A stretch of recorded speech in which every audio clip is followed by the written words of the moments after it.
Olá, estudantes da primeira série! Eu sou a professora Gisele Souza, da disciplina de Educação Física. Hoje quem vai nos ajudar é a Dalgisa. Oi, Dalgisa!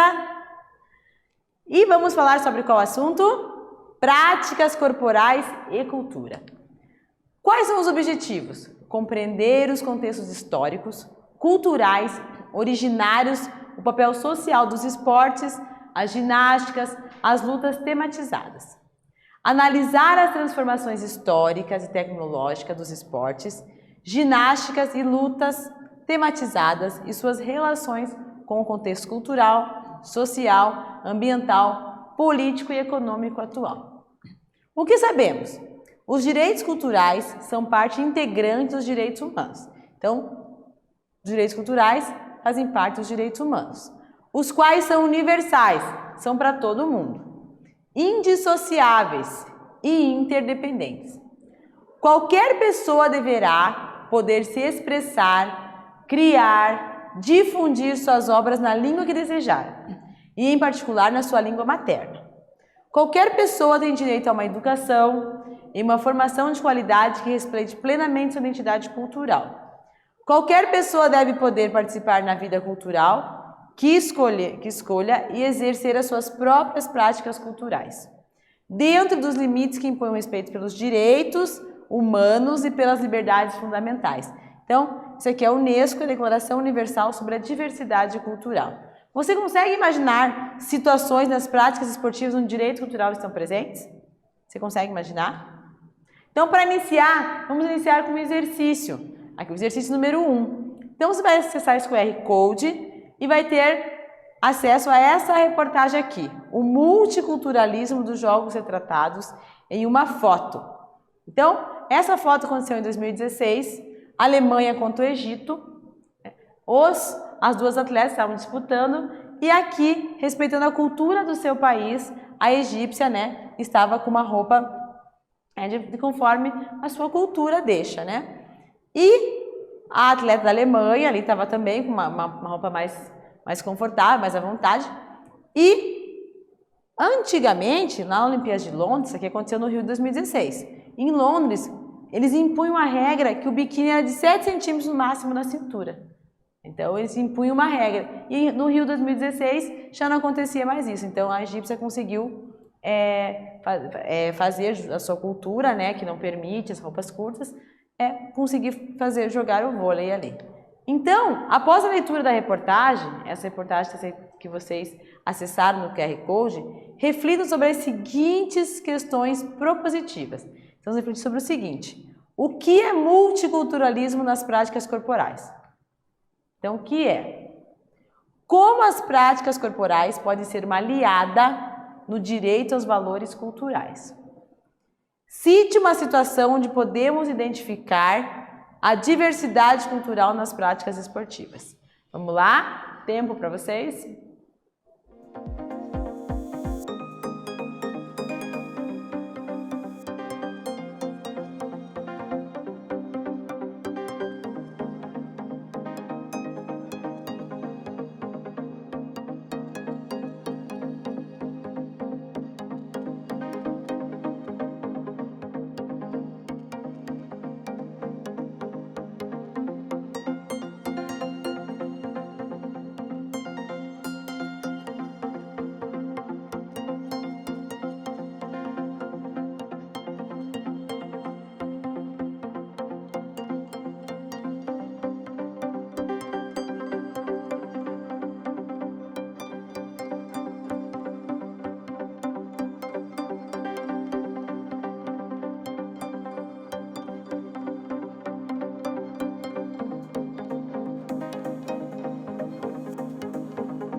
Olá, retornamos!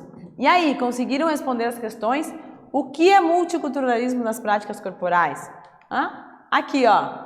Como é que está representado aqui nessa figura? Como as práticas corporais podem ser uma aliada no direito aos valores culturais? Como ela pode ser aliada? Como que é prática corporal? Você fez essa reflexão? Escreveu lá no seu caderno? Discutiu com seus colegas, seu professor? Cite uma situação onde podemos identificar a diversidade nas práticas esportivas. Qual situação que a gente pode identificar? Multiculturalismo. O multiculturalismo é a inter-relação de várias culturas em um mesmo ambiente. Então, tem um ambiente lá com várias culturas, né? Um é branco, um é japonês, um é mais alto, um é mais baixo. Então, são diferentes culturas, né? Diferentes pessoas. Alguns países apresentam uma maior multiculturalidade, muito devido aos diferentes grupos de imigrantes recebidos, mas também a observar outros fatores de integração e desenvolvimento de novas culturas a partir de choque cultural. Então, alguns países receberam muitos imigrantes, né, muitos estrangeiros, então ele ficou multicultural, né? Então, aqui ó, o Brasil, aqui recebeu até muito japonês, muito italiano, então ele é um país multicultural, né? Então, é um país que tem muito multiculturalidade. Práticas corporais e multiculturalismo. A sociedade brasileira é composta de diferentes matrizes e grupos culturais. Nós estávamos falando agora. Mas, historicamente, a cultura de origem europeia, branca e masculina, foi utilizada como referencial para normatizar, homogeneizar e controlar os demais grupos, né? Então, aqui você vê um evento de capoeira de mulheres, aqui organizado por mulheres, lá em São Paulo, né? Então, elas queriam mostrar a nossa cultura brasileira aqui só por mulheres. E até o cachorro lá foi participar da atividade lá. Olhar e valorizar a experiência cultural de todas as suas lutas contra o preconceito, a discriminação, contribui para que você assuma e valorize a diversidade cultural. O conceito de multiculturalismo não tem uma definição uniforme, mas dentre as discussões sobre o tema, podemos destacar os conceitos de multiculturalismo folclórico e multiculturalismo crítico. Então, aqui eu tenho uma imagem muito conhecida aqui, né? Rodou o mundo essas imagens. Então, aqui é o Tyson, a rápida Ludmilla, e o vídeo atletas se posicionam contra a discriminação racial, discriminação homofóbica, né? Então, eles se representam, eles fazem essa representação, né? Aqui, ó, a representação do branco e do negro. Então, eles se posicionam. São atletas que se posicionam para o multiculturalismo, eles se posicionam contra o preconceito. Então, são atletas muito conhecidos que têm essa postura de se posicionar. Então, muitas vezes o esporte serve para isso, para abrir os olhos das pessoas, né? Contra o preconceito, contra alguma coisa que está acontecendo no mundo. O multiculturalismo folclórico. No multiculturalismo folclórico, as diferenças são tratadas como fenômenos exóticos. Essa concepção reduz o multiculturalismo a atividades eventuais. Lembra-se apenas um dia do ano das questões que afligem as populações e reduzir sua cultura às práticas estereotipadas não faz avançar os direitos sociais desses grupos. Então, tem lá o Dia da Consciência Negra, né? Então, é um pessoal sobre a negritude, né? Sobre o negro, fala sobre como é que ele surgiu no Brasil, né? Fala um pouco do histórico dele, mas ele não tem que ser apenas dia 20 de novembro ser lembrado, né? Ser o Dia da Consciência. Tem que ser lembrado todos os dias, né? Que a gente está ali lutar contra o preconceito todos os dias. Então, não pode ser apenas um dia do ano, né? Então, e também não pode ser estereotipado, né? Então, nesse dia todo mundo vai de cabelo Black Power para representar o negro. Não é isso. Não é isso que está a representação do negro. E sim a sua consciência histórica, como é que ele veio para o Brasil, a escravidão. Então, tudo isso é importante ser destacado, não apenas num dia só. E toda a vida, né? Ali sempre, todos os dias, está pensando sobre isso. Exercício número 2. Uma onda de protesto ocorreu em 2020, fez a hashtag Black Lives Matter. O que quer dizer isso? Vidas negras importam. Ganhar manifestações nas ruas e nas redes sociais, Muitos atletas usaram o termo, essa hashtag aqui, no online, no offline, como forma de apoio ao movimento antirracista e para cobrar das autoridades que resguardem as vidas negras, né? Vidas negras importam. De que forma a experiência cultural e a compreensão das lutas contra o preconceito e a discriminação contribui para a valorização da diversidade cultural? Então, em 2020, ocorreu uma grande manifestação mundial, né, em que vários atletas se manifestaram contra a violência contra o negro. Então aqui nós temos alguns atletas negros que se manifestaram publicamente em algum momento que eles ganharam algum prêmio ou alguma entrevista, né? Então você vai escrever lá no seu caderno de que forma a experiência cultural e a compreensão das lutas contra o preconceito e a discriminação contribui para a valorização da diversidade cultural. Vamos lá? Tempo para vocês responderem essa pergunta.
Voltamos! E aí, conseguiram fazer essa reflexão?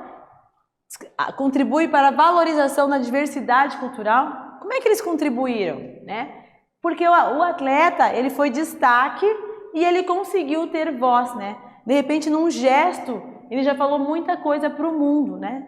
Aqui numa entrevista, ele falou que quanto o negro sofre preconceito, né? No Brasil e no mundo. Então, com essa hashtag aqui, Vidas Negras Importam, eles contribuíram para valorizar a diversidade cultural. E o multiculturalismo crítico. No multiculturalismo crítico, defende-se a construção da sociedade mais justa e democrática, que respeitem as diferenças. O multiculturalismo crítico não separa as diferenças culturais das desigualdades sociais, historicamente construída e questiona a naturalização das diferenças. Então, o multiculturalismo crítico vem como? Vem para as diferenças, né? Que as diferenças existem e elas estão aí, eram para ser respeitadas. Então, o exercício número 3. Registre através de um mapa conceitual o que você pensa sobre o desrespeito à diversidade cultural brasileira e em práticas corporais. Registre também sua compreensão dos diferentes conceitos de multiculturalismos apresentados. Você poderá realizar seu mapa conceitual em diferentes plataformas. Em seu caderno, você pode fazer aqui no seu caderno, seu mapa conceitual. No Canva, no SMAP, no Lucidchart. Né? Então, você vai poder fazer seu mapa conceitual. Então, o que você tem que pensar lá, né? Primeiro, o desrespeito à diversidade cultural brasileira. Então, em práticas corporais, como é que está acontecendo isso? Eles estão desrespeitando? Como está sendo desrespeitado isso? Também sua compreensão dos diferentes conceitos de multiculturalismo apresentados. Vamos lá? Tempo para vocês fazerem um mapa conceitual de vocês.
Voltamos! E aí, conseguiram realizar o mapa conceitual de vocês? Diz respeito à diversidade cultural brasileira em práticas corporais. Vocês lembram de algum? Registre também a sua compreensão dos diferentes conceitos de multiculturalismo apresentados. Então, qual foi o multiculturalismo apresentado? Foi o crítico, que defende a construção da sociedade mais justa e democrática, que respeita as diferenças, né? Esse foi o crítico e foi o folclórico, foram esses dois que foram apresentados aqui. Então, tá ali, ó. Como é que é? Registra também sua compreensão. O que você compreende disso? Escreva com as suas palavras. O que é o multiculturalismo crítico? O que você acha que é? Coloca lá, responde isso aqui. O mapa conceitual também faz, coloca lá. Diversidade cultural, quais são as diversidades culturais brasileiras, né? Por que essas práticas, quais são as práticas corporais? Por que elas não estão sendo respeitadas? Escreve lá. Faz essa reflexão. E o que nós estudamos hoje? O multiculturalismo. Falamos sobre preconceito, falamos sobre o multiculturalismo crítico, falamos dos atletas, né, que se representam e se posicionam a favor de alguma coisa acontecendo no mundo, né, de alguma discriminação, de alguma coisa muito séria acontecendo no mundo. Então os atletas se posicionam, eles se valorizam. Práticas corporais e multiculturalismo. Quais são as práticas corporais que vieram do multiculturalismo? Né? Como é que foi isso? Como é que elas se representam? Né? Lá no futebol, a gente viu aquela imagem, né, das atletas mostrando branco e preto, não tem essa diferença. Né? Multiculturalismo folclórico, o que é isso? Como é que faz o multiculturalismo? O que representa para vocês? A gente fez agora uma reflexão de como é representado o multiculturalismo folclórico. Como é que representa para você? O que é isso? O multiculturalismo crítico, que nós conversamos, né, que defende que todos são iguais, né, que não existem as diferenças. Então, vamos lá. Foi isso que nós estudamos hoje. Aqui estão as nossas referências. Aí vocês podem acessar também. E hoje nós estudamos sobre as práticas corporais e o movimento cultural. Espero que tenham gostado. Até breve.